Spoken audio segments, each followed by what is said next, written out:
série Esperança na Crise Final, parte 24. Já analisamos os capítulos 1, com o tema Uma Reforma na Igreja de Deus nos Últimos Dias, o capítulo 2, com o tema O Selamento, e o capítulo 3, com o tema A Chuva Serôdia. Hoje começamos o capítulo 4, com o tema A Sacudidura. O profeta inspirado fala de uma sacudidura do povo de Deus nas seguintes palavras simbólicas: sacudirei a casa de Israel entre todas as nações. Casa de Israel prefigura a igreja, assim como se sacode grão no crivo, sem que caia da terra um só grão. Amós 9, verso 9. E numa hora crítica o Senhor Jesus disse a Pedro: Simão, Simão, eis que Satanás vos pediu para vos cirandar como trigo, mas eu roguei por ti para que tua fé não desfaleça. Lucas 22, 31 e 32. Todo filho de Deus individualmente e a igreja no conjunto passarão por uma prova especial que sacudirá sua fé, prova essa que se denomina sacudidura. Isto aconteceu em épocas passadas e há de repetir-se nesta hora do fim de uma maneira muito específica, porque o inimigo sabe que lhe resta pouco tempo e porque quer fazer que apostatem tantos quantos possível. Sacudidura é um vocábulo figurativo que designa uma experiência especial de seleção e apostasia dentro do povo de Deus. O grão é sacudido para que os quebrados ou qualquer outro corpo estranho caiam por entre os furos da peneira e a palha seja assoprada para fora dela. De igual maneira, ocorrerá na fase final da história da igreja uma sacudidura que determina esse tempo para a igreja. As causas fundamentais da queda de muitos grãos: 1. O descuido e a indiferença religiosa. 2. A perseguição pela imposição das leis dominicais. 3. A falta de aceitação da mensagem de Cristo à igreja de Laodiceia, mensagem esta de arrependimento e reforma. 4. O conhecimento superficial voluntário da verdade divina, daí serem desviados pelas falsas doutrinas.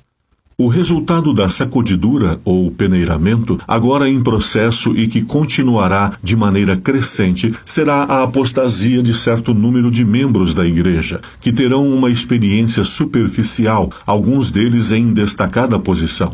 Parte destes apóstatas se converterá nos piores inimigos da verdade e do povo de Deus. Porém, ninguém que leve uma vida de plena consagração e de verdadeira comunhão com Deus precisará ser afetado por este processo. Descrição do processo de sacudidura. Deus está agora cirandando o seu povo, provando os seus propósitos ou motivos. Muitos serão apenas palha, não trigo, pois não haverá valor neles. Testemunhos 4, página 51. Satanás desceu com grande poder para operar com todo o engano da injustiça para os que perecem, e tudo que pode ser abalado sê-lo-á, e as coisas que não podem ser abaladas permanecerão. Testemunhos Seletos 3, página 312. Deus está cirandando, peneirando o seu povo. Terá uma igreja pura e santa. Não podemos ler o coração dos homens. O Senhor, porém, tem provido meios para manter pura a sua igreja. Testemunhos 1, página 99. Um anjo que voava pelo meio do céu pôs-me nas mãos o estandarte de Emanuel, enquanto um forte general comandava em alta voz: Perfilai-vos! Tomai posição, vós, que sois leais aos mandamentos de Deus e ao testemunho de Cristo. Saí do meio deles e apartai-vos, e não toqueis nada imundo, e eu vos receberei. E eu serei para vós pai, e vós sereis para mim filhos e filhas. Vinde todos quantos dentre vós quiserem acudir em socorro do Senhor contra os valentes. Testemunhos Seletos 3, 224. Causas do peneiramento, sacudidura. 1. Descuido e indiferença. Apocalipse 3,16 nos diz: és morno. Minha atenção foi então dirigida ao grupo que eu vira e estava sendo fortemente sacudido. Foram-me mostrados os que eu antes vira a chorar e a orar com agonia de espírito. A multidão de anjos da guarda em seu redor fora duplicada e estavam revestidos de uma armadura da cabeça aos pés. Marchavam em perfeita ordem, semelhantes a um grupo de soldados. Seu rosto expressava o tremendo conflito que haviam travado, a luta angustiosa por que haviam passado. Contudo, seu rosto, antes assinalado pela severa angústia íntima, resplandecia agora com a luz e glória do céu. Haviam alcançado a vitória, e esta suscitava neles a mais profunda gratidão e santa e piedosa alegria. Diminuíra o número dos que faziam parte desse grupo. Ao serem sacudidos, alguns tinham sido arrojados fora do caminho. Os descuidosos e indiferentes, que não se uniam com os que prezavam suficientemente a vitória e a salvação para por elas lutar e angustiar-se com perseverança, não as alcançaram e foram deixados para trás em trevas, e seu lugar foi imediatamente preenchido pelos que aceitavam a verdade e a ela se filiavam. Anjos maus se lhes agrupavam ainda ao redor, mas sobre eles não tinham poder.